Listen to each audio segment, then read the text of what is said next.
జోగులాంబ గద్వాల్ జిల్లా దరూర్ మండల కేంద్రంలో భూభారతి చట్టంపై అవగాహన సదస్సు. ఈ కార్యక్రమంలో రెవెన్యూ శాఖ మంత్రి పొంగులేటి శ్రీనివాసరెడ్డి మాట్లాడారు.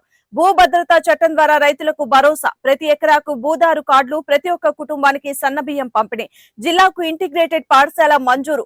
ధరణి ద్వారా ప్రతి ఒక్కరికి నష్టం కలిగింది. 4 గోళ్ల మధ్య జరిగిన ధరణి వల్ల రైతులు ఎంతో నష్టపోయారు. 4 పైలట్ ప్రాజెక్టులుగా భూభారతి చట్టం మే 1 నుండి ప్రతి గ్రామానికి రెవెన్యూ అధికారులు వస్తారు. ₹1 ఖర్చు లేకుండా రైతుల సమస్యల్ని పరిష్కరిస్తామని తెలిపారు. ఎందుకు మార్చారు అంటే భూమి సాగు చేసుకోవటానికి కాదు, రైతు బంధు తీసుకోవటానికి. అటువంటి భూమి ఏదైతే ఉందో రైతన్నలు ఎవరైతే ప్రత్యక్షంగా సాగు చేసుకుంటున్నారో వారికే ఆ భూమి చెందే విధంగా మిగిలిన కొత్తగా ఇచ్చిన పాస్బుక్లు ఇంటికి పంపి యథార్థంగా భూమిని ఎవరైతే సాగు చేసుకుంటున్నారో ఆ రైతన్నకే పట్టా ఇచ్చే కార్యక్రమం ఈ చట్టంలో పేర్కొనబడింది. ఇలా సుమారు 28-29 అంశాలు రైతన్నలకు ఉపయోగపడే విధంగా ఈ చట్టాన్ని తెచ్చుకున్నాం. గౌరవ అధికారులకు కూడా ఒకటే చెప్పదలుచుకున్నాను, ఏదో మొక్కుబడిగా మీటింగ్లు పెట్టడం కాదు.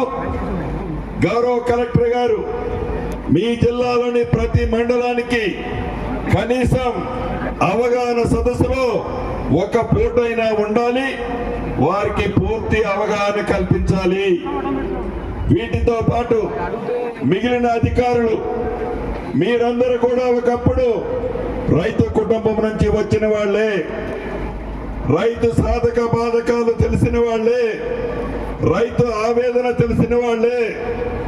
ఎవరైతే రైతులున్నారో, ఎవరైతే పేదవాళ్ళు ఉన్నారో, ఎవరైతే భూములుండి గత ఆర్డీఓ ఆఫీసుల చుట్టూ, కలెక్టర్ల ఆఫీసుల చుట్టూ పెట్టిన అప్లికేషన్ పెట్టకుండా, అప్లికేషన్ పెట్టినప్పుడల్లా ₹1000 ఫీజు కట్టేవాళ్ళు.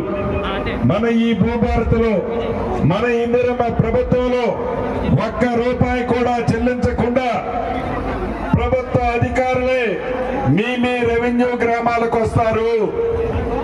ప్రభుత్వ అధికారులే మీ గ్రామంలో కూర్చొని మీ అప్లికేషన్ తో సహా అప్లికేషన్ కూడా అధికారులే మీకు ఇస్తారు.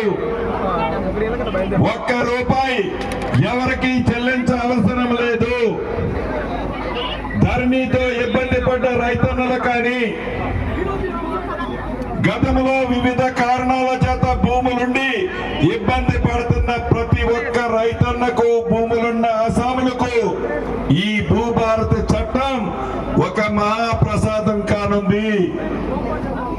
అంతేకాదు, ఆనాడు 2020 చట్టం చేస్తే కేవలం వారి కుటుంబం కోసం 4 వ్యక్తులు 4 గోడల మధ్య కూర్చొని తయారు చేసిన చట్టం 2020 చట్టం. ఆ చట్టం అదే పద్ధతిలో ప్రజలను ఎలా ఆతాల పాతాల లోకానికి తొక్కిందో మనకి తెలియంది కాదు. ఈ భూభారతి చట్టం అనేది గౌరవ ముఖ్యమంత్రి రేవంత్ రెడ్డి గారు ప్రతి జిల్లాలో పైలట్ మోడల్గా మిగిలిన 28 జిల్లాలలో ఒక్కొక్క మండలంలో ప్రతి గ్రామానికి అధికారులు వస్తారు.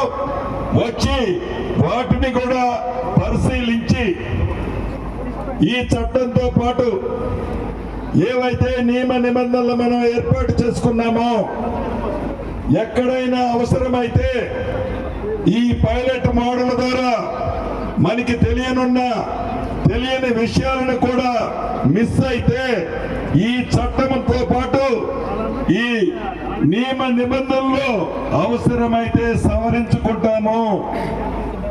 ఒక్కటే, ఈ చట్టం గత దొరవారిలాగా కాకుండా పేదవాడి కన్నీరు తుడవటం కోసం, పేదవాడికి అండగా ఉండటం కోసం, పేదవాడికి భద్రతగా, భూములున్న అసాములకి భద్రతగా ఉండే విధంగా ఈ చట్టం చట్టాన్ని రూపొందించుకున్నాం. కాబట్టి రైతన్నలు ఎవరు, భూములున్న అసాములు ఎవరు, ఆనాటి ప్రభుత్వం లాగా మీరు ఏ ఆఫీస్కి వెళ్ళక్కర్లేదు. ప్రతి రెవెన్యూ గ్రామానికే రెవెన్యూ అధికారులు వస్తారు.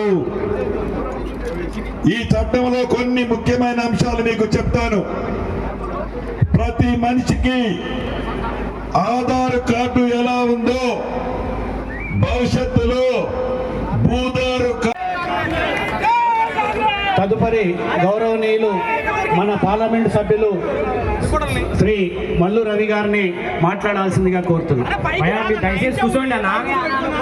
హలో, స్టేజ్ ముందు వాళ్ళు కూర్చోండి.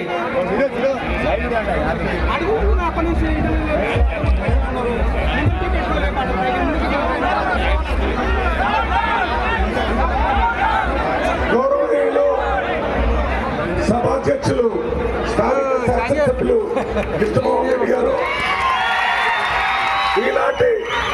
ఈనాటి కార్యక్రమానికి ముఖ్య అతిథిగా వచ్చినటువంటి రెవెన్యూ మినిస్టర్ పొంగులేటి శ్రీనివాస్ రెడ్డి గారు, జిల్లా కలెక్టర్ గారు, ఇక్కడ